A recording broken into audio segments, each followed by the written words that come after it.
Alex Reid, thank you very much for joining us, Stockport County Live. Another game, another goal, another win. Just talk to us about the game against Yeovil. Yeah, it was a tough game in the end.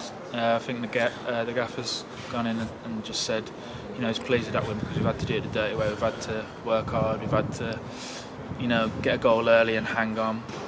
Defend as a team, defend as a back four, defend from the front. And the pitch isn't the easiest to play on. It's the time of year, and with the bad weather, but pleasing performance. And as a defender, a 1-0 probably the best score you can hope for. Let's just talk about your goal for a minute. You had to be calm, you had to be composed to get it over the line, and you did that. It was a really calm finish. Yeah, I think it took a nick off their centre half, flicking it back, and what was going through my head was just trying to get it onto my left foot as quick as possible. It fell on my right, so I took a quick touch on my right onto my left and just seen a gap open, and thankfully it went in. How are you finding it now? We spoke at the start of the season, we spoke a couple of times since then about coming to County and getting settled here. It looks like you've done that now. The numbers are starting to rack up, you're starting to find your feet. Well, you're probably way past that now. Just how does it feel for you? I'm loving it. I come here at the end of the season in sort of given a chance, I I wasn't given a long-term contract, I'm out of contract at the end of the season, but it's been a chance to prove myself and go out there and say, well, you know what, you've sort of floated around this league a few seasons now in terms of going on loan, but it's difficult going on loan sometimes because you're there for 3 months, you score 3-4 goals, and then you're off somewhere else, so you don't really make as much of an impact. But I feel like I found a home here, whether that was under Jim Gannon and now the new gaffer coming in. I just feel like I can go out here, express myself, play my football and enjoy it. So I'm loving life at the moment, really. Under both managers, we're seeing you play different roles. Sometimes you're up top on your own, sometimes you're out wide, sometimes you're in a partnership. Do you have a preferred position? Preferably I like to play up front. I can do a job on the wing, but as a 1, as a 2, it's different how I would play certain games. And like you said, I've been asked to play different roles, whether it's been Rochdale as a 1, the game last week, the game on Tuesday night, Sutton as a 1, and then a lot of the times you've seen me partnering with Richie Bennett as a 2, but they ask different things of you. As a 1, I've got to sort of be that reliable one that's going to win fouls, get hold of the ball, and then as a 2 I can sort of have a more free role and link with Benno. But anywhere up front I'm happy, really.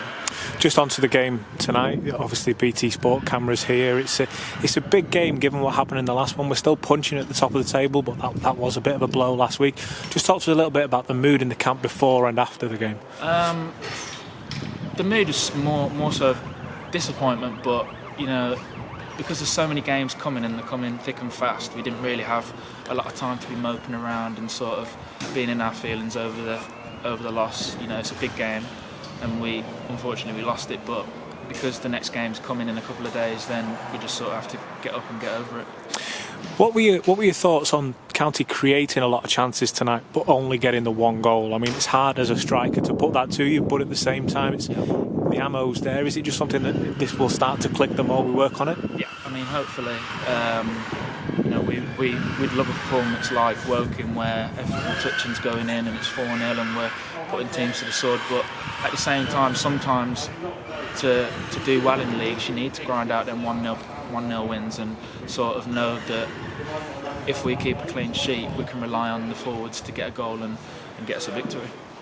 Yeah, well, we're still up there at the top of the table. Just talk to us a little bit about Aldershot next week, because they're a team that score a lot of goals but concede a lot of goals. Is that making it a good game for a neutral? Yeah, every team's going to pose different challenges, whether it's going to be a team like Sutton who are very defensive and sit in, whether it's going to be, like you say, a team like Aldershot who, I don't know much about them, but like you say, they score a lot of goals, concede a lot of goals. It's going to be different every week, but we're focused. We'll do our work on the training pitch. I think we've got a full week now training. That's right. No midweek games, so we'll be well studied on them, and then hopefully, we can carry on the momentum. And just finally, Alex, it's the 3rd home game on the trot, but with no fans in the ground, it's not home games that you would usually talk about in the same manner. What difference does it make, if any, while there's no fans?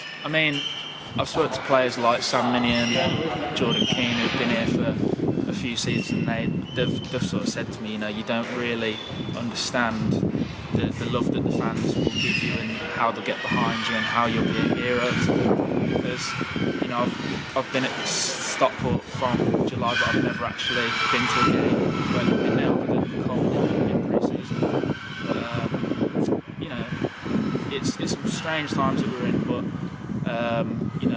I'm hopeful that we can get fans in by the end of the season, and hopefully everyone, the government, will do their best to get fans in, because I'd love to play in front of packed out Edgeley Park. It's a massive stadium, 11,000 I think the capacity, but even if it was half full, it would be unbelievable. Fingers crossed. I'm going to let you get back in because it's freezing again. Yeah. Thank you, mate. Cheers.